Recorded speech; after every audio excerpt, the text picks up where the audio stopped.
Well, good morning, afternoon, or evening, depending on when you go and check out this video here. I'm going to share a little bit about spring lawn guide for the San Antonio area. Specifically, I'm going to be talking to people in the Silver Oaks area. That's the community I live in. We mainly have Bermuda grass out here, so most of my recommendations are going to be pointed at that. But if you have other types of grass, make sure to look up the specific recommendations for your type of grass. You can still get what you need while social distancing. There's many ways to order things from local businesses, or order them online through Amazon or other retail sources like that. Or you might check out, there's many people who work in the community that do lawn care. You might check out one of their services if you need that during this time. One of the things you might be behind on already is scalping a lawn. During the winter, lawns get that nice golden brown, and they kind of die off where they're going into being dormant during that time. And basically, scalping the lawn is cutting it down short to be below your normal cutting height, like normally half an inch below. Normally you only want to cut 30% of the blade at a time, but this time you might go a little bit more. Make sure to bag that up because there's a lot of dead grass there. Put it away. Things are regrowing right now. It'll grow back pretty quick. After that, make sure to keep to the 30% rule, not to cut too much at a time, and then you'll always have some green part of the grass sticking up when you're cutting there. Dethatching is also a process that's often done during this time of year. Dethatching, thatch layer is the dead grass that's on your lawn, that's on the very bottom there, that is normally under there with a lot of nutrients going on, getting back to your lawn. But if it gets over a half an inch thick, it can be detrimental to your lawn. So just check out if it's over that thick, then you need to take care of it. My lawn never gets that thick though. With the heavy rains we get washing away thatch all the time and stuff like that, it's never been a problem for me. And I do aerating every year anyways, so that also helps pick up the thatch a little bit there, but is also good for the lawn. Fertilizer. People ask me about fertilizer. Ratio you're looking for is 4:1:2 or 16:4:8. It's pretty much the same ratios there, just different multipliers of it. So you want to look for your liquids, your granule fertilizers to be in that amount. Speaking of other types of fertilizers, you might not see those numbers listed on our organic fertilizers because it breaks down into your soil and all that. Right now we're in warm enough temperatures to use organic fertilizers. Like for example, Milorganite. Can't use. I found that too much is not a good thing with that, but you want to use that's a good one. Or you can go out there and do your normal composting and things like that.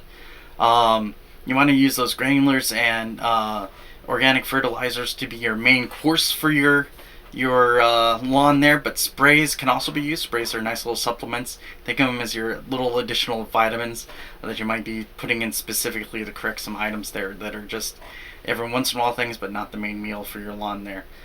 And I'm a big fan of different types of sprays. I didn't put on here weed control. So weed control, you have your granulars you might use that'll be your pre-emergent that stops things going. You might even have those combined into a weed and feed. That's fine too.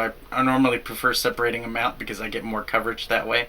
But into a separate granular and fertilizer. But you'll also want to use sprays if you already have trouble with weeds. Get the right one for the right type of weeds that you have. The Spectracide, that's the cheap one that's always good to use. That's mainly good for like clover and other broad type weeds going around. You might look at Image for nutsedge if you have trouble like that. Bayer Advance, I believe, is one that's listed that has some good crabgrass control. There's some others. If you're having crabgrass problems, look for things that specifically address those needs there. Pet Safe corn gluten is great. So I've tried out corn gluten. Costs about $10 more a bag for the stuff, but it's all natural.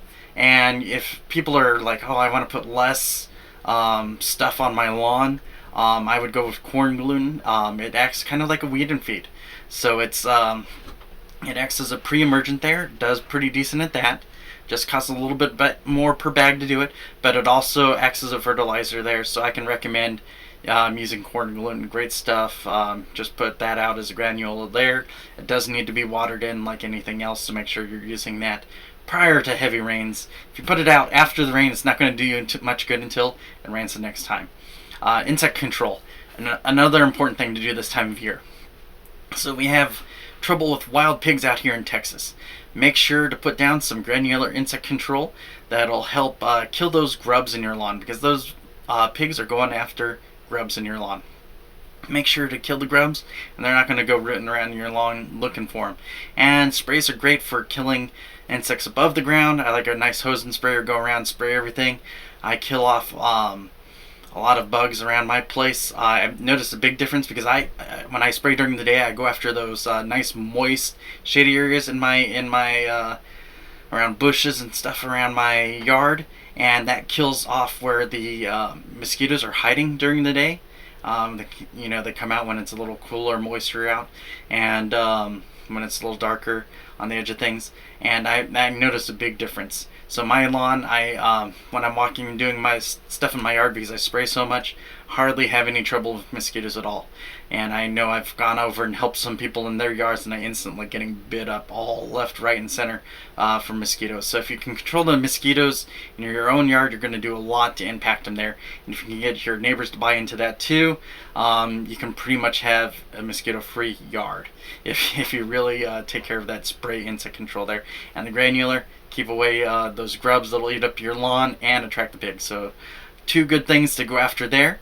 I hope this answers all your questions. If you have any other questions, please ask in the comments. I'm going to post this over to Facebook over there. You can ask in the comments over here, or preferably just on the Facebook group where I put this at.